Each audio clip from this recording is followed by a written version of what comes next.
I'm Adam Watson. I'm Trinity Watson. This is the Dark Slayer Mafia Power Hour. Where is not an hour. We're taking a look at the last one, which is published by DC and Vertigo, written by J.M. DeMatteis, and drawn by Dan Sweetman. It's a 4-issue limited series, right? Mm-hmm. So, opens up right away. What form of media do you think Dan Sweetman's working in for this? It looks like he's using a variety. Like, there's definitely, like, charcoals on there. I thought so. I paints. thought there were charcoals. I thought I Yeah. identified some chalk in a few scenes. Yeah, there's definitely, like, a lot of overpainting, a lot of glazing. It looks Yeah. like... So each page looks like it's some kind of different medium, though. there's a few different stories that were written by DeMatteis that have almost sort of like an experimental, for comics anyway, sort of art feel to them, like this and Moonshadow. Yeah. DeMatteis is a phenomenal writer, and this one doesn't disappoint, for sure. So when it opens up, starts talking about before time, before struggle, before pain, we start to see something sort of forming. And looks like an angel, or at least what we assume angels are, right? Mm-hmm. Yeah, this did not reproduce well. That has nothing to do with Sweetman's artwork, I don't feel. Yeah. I feel like that was either... So, do you know how comics were actually made? How they actually got onto page around the time this was made? No. They were shot with like a camera. Oh, okay. Yeah, it was actually a type of photo that was taken. So I feel like this was either something where the photo didn't reproduce well, or it just didn't reproduce well because of printing technology at this time period. Mm-hmm. Whatever the case, this panel is super hard to read. Not the lettering though, just the actual drawing. That's what makes me think that it might be like the photo didn't reproduce. Yeah. But it's hard to read, but I don't think it has anything to do with the artist. I think that's just a bad reproduction of the artwork. Whatever the case, everything here still looks really cool. I don't have a single complaint about any of the artwork. All of the artwork looks awesome. And I love these sort of early Vertigo titles where they really experimented around with the artwork a lot. Yeah. Yeah, with like how everything's overlapping and it's like the images tell a story, but it's not quite lined up with the story that's being But I written also out. mean the media that it was worked in. Yeah. Yeah. Oh no. I can't put... Mainline Marvel and DC books got more experimental as time went on. You know, they started having Bichello and Ashley Wood did an X-Men annual. But during this particular time period, you know, this is about as experimental as you got with mainstream comics, which is Vertigo, so it's not 100% mainstream, but it's owned by DC, so it is. Yeah. So we're then introduced to the main character in the story. How do you pronounce the character's name? Marion, I think. Marion? Okay, I was saying in my head Merwin. Yeah, I honestly don't know. I was actually going to ask you if you know that if this was like an actual angel from any kind of religion. Not as far as I know. I think this is just a completely made up character by DeMatteis. I could be wrong about that. There's tons of angels and gods out there. But I know it's not one I've encountered before. How about that? Yeah. Yeah, so right off the bat, there's a lot of things in here about how passerbys don't know if this is a male or a female as they look at it. Kind of goes back and forth, which makes sense because if Merwin is an angel or some sort of deity, there would be an androgynous quality to it. Yeah. It's otherworldly, like, right? You know. No. These pages.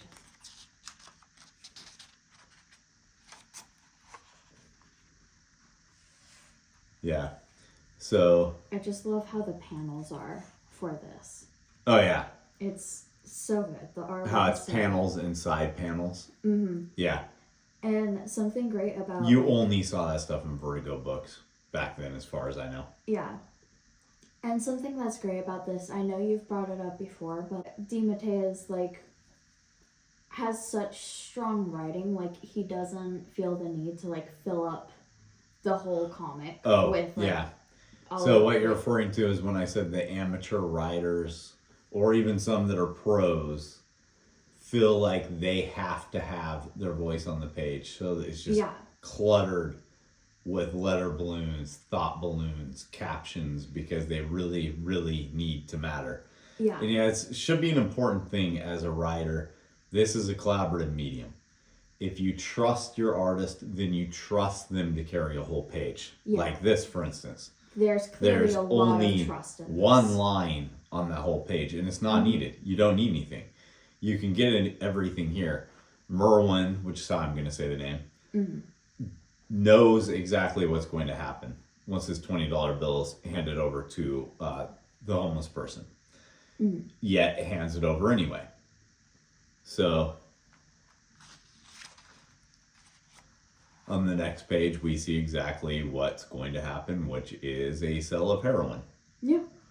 Yeah. Did you know that's what that was? No. Okay. So it's in a balloon. I thought he was getting helium. No. The drug that comes in balloons is heroin. Ah, well, this shows how much I know. You know about the Monster drugs. Magnet song, Black Balloon?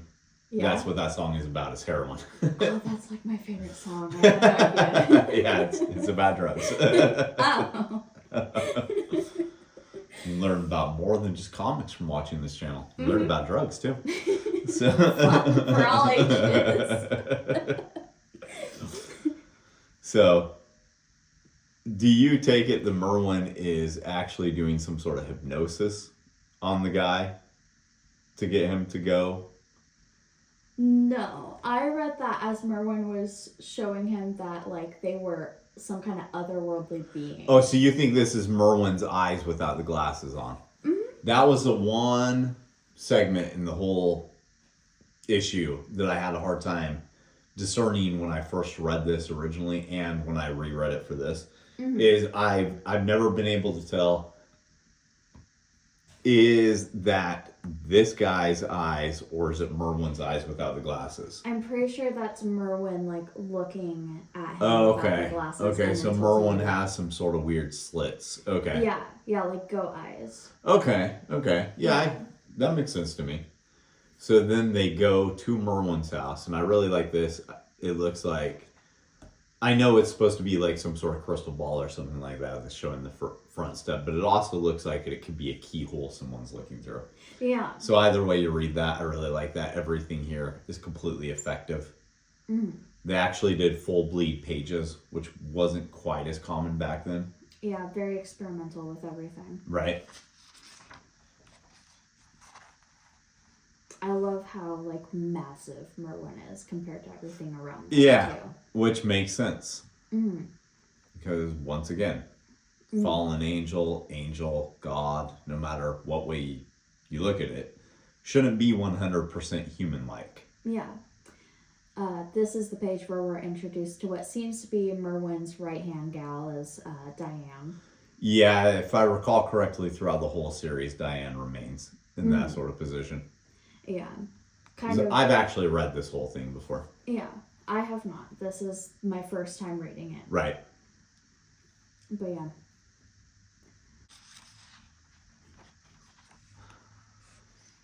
Yeah, so then Merwin hands over Rock. Now, if I recall correctly, there is a payoff to the Rock in the 4th issue, but I might be misremembering that. Yeah. And then we start to see what could be Merwin's story. Yeah. So whatever the case, I'm just going to say angel because there's angel wings.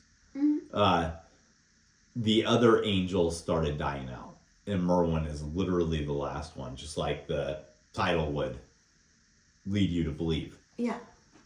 So everything about that looks good. It's all really effective. The colors and the sketching is so nice. Yeah. Yeah, for the most part, it all reproduces really well. I would like to get my hands on the hardcover to see how it reproduced in that. I would assume the hardcover probably uses some sort of glossy stock. And I would be interested in seeing what this would print like on that sort of paper versus like I don't know if this is, it's not newsprint. I'm not sure exactly what the paper is the Vertigo used. I don't think it's newsprint though. Yeah. But whatever this paper is, I would be interested in seeing how that reproduces. And I guess you must be right about those being Merwin's eyes, because when we see him again. Yeah. Yeah.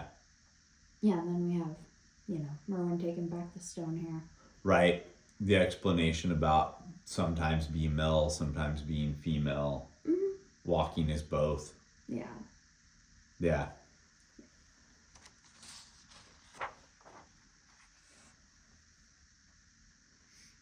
And then we start to see the lives of everyone else who has lived in this. So I love that the artist actually did this. Yeah. Part of the reason that I really love this is as a writer who also does my own lettering, it's a horrible thing to do to me when I've written in a newspaper or a letter or anything like that into the script, right? Yeah. And I get it back from the artist and it's just a blank canvas. Yeah. That's happened, right? Right. It's okay for the artist to go ahead and draw all that in as part of the image. Yeah. Don't leave it for a writer, letter, or combo to do. Mm-hmm. Your technology cannot emulate like hand-drawn things. No, but at the same time, it is harder to emulate a newspaper by hand. I do understand that. But yeah, like I love the way this actually looks like it belongs in the world. It's not lettered in any of the same fashion that the lettering in this is. So it actually looks distinct, like it actually belongs there. Right.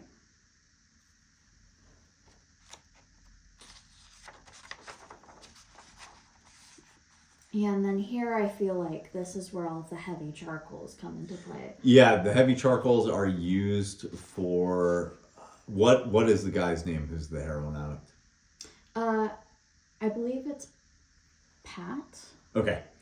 So the charcoals are really used for his past. It's explaining how he loved old movies, all that. That all does come into play later in this series. Everything that's set up in here does get played off.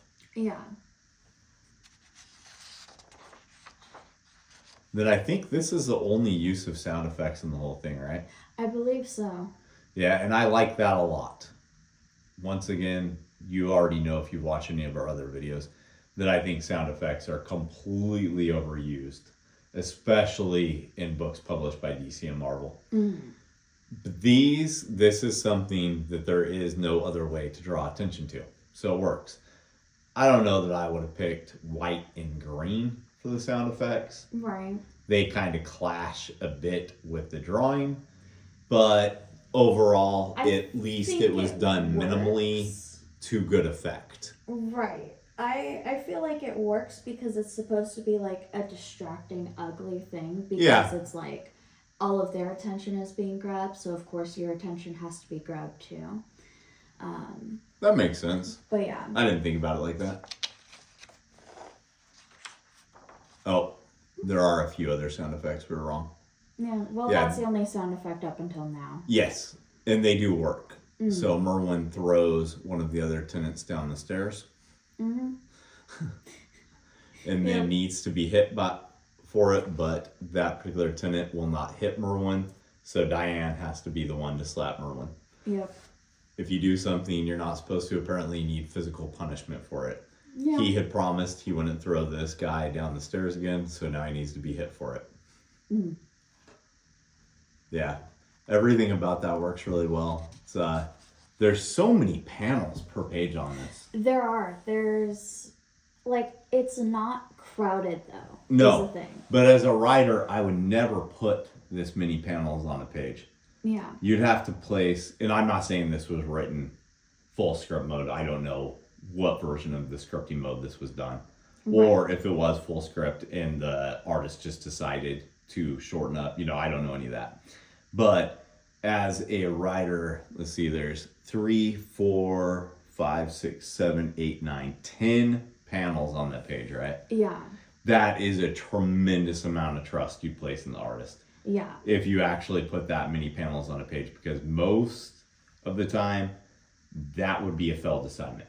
Yeah. It would be incredibly difficult to show the kind of action of somebody getting thrown down the stairs and the aftermath of it all on the same page with 10 panels. But most of the pages have a tremendous amount of panels on them.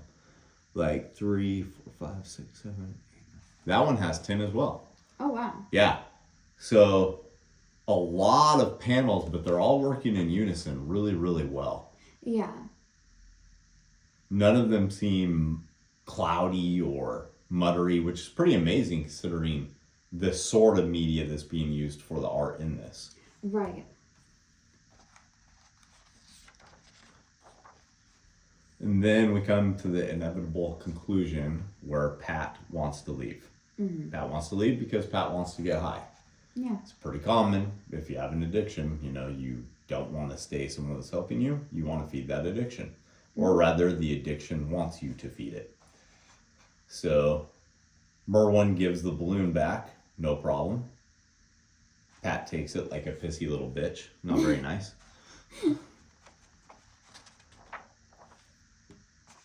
And the snow, it's drawn so beautifully. I love the Fred Astaire dancing that's happening in the snow. It's just something that's happening within Pat's mind. Mm. But he's seeing this as though he's watching a movie with his brother. Yeah. So it plays off of something that already happened. Right, coming from the little projection camera that Merwin gave him earlier. Yeah, so I guess he could actually be seeing it, huh? Yeah. I don't know. Either magical or it's like in the mind. I assumed it was something he was hallucinating on because I assumed he had already taken the heroin. Yeah. But maybe he didn't actually take it, and maybe this is just what he's seen that could be instead, or it's what that little thing did. Yeah, it is. It's completely possible that it's just doing what you think. Yeah. Interesting. I didn't read it that way. And then, of course, Pat comes back and Diane doesn't trust him. Mm-hmm. You can tell she doesn't trust him because her neck mysteriously grew really long. That is probably the only panel in the whole issue that I was kind of like, Yeah. That looks like a deadline panel. Yeah. Like, yeah.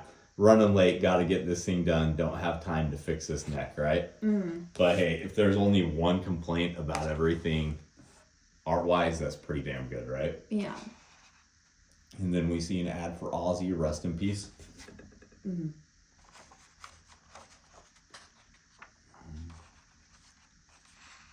Sandman Mystery Theater, that's one we definitely have to take a look at some point. I love that ad. It's a great ad. And then, oddly enough, the regular Sandman does not have as good an ad as Mystery Theater. Sure. Which is kind of funny because I think this one was outselling that one. But it looks like they didn't put the same amount of money into it. So, yeah. Last one, issue number 1. You got anything else? No. All right, let's go make some comics. We are extremely excited to announce the Comics Mainstream is now carrying the newly relaunched Heavy Metal magazine. Issues number 1 and 2 are currently available for retailer purchase through our website, as well as being available at all of our Spinner Rack locations.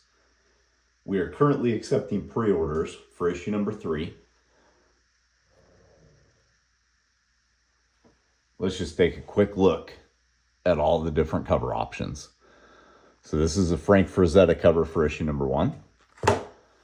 This is a blank cover, which is currently sold out at the distribution level. Some of our Spinner Rack locations may still have copies. The Grant cover.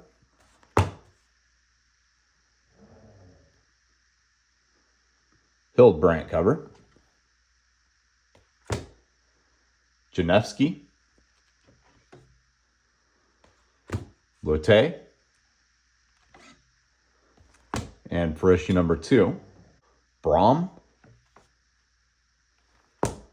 Janevsky, and Riley. These issues are selling quick. Tell your retailer to order through Comics Mainstream before all copies are gone. Copies are still available via our Spinner Racks while supplies last.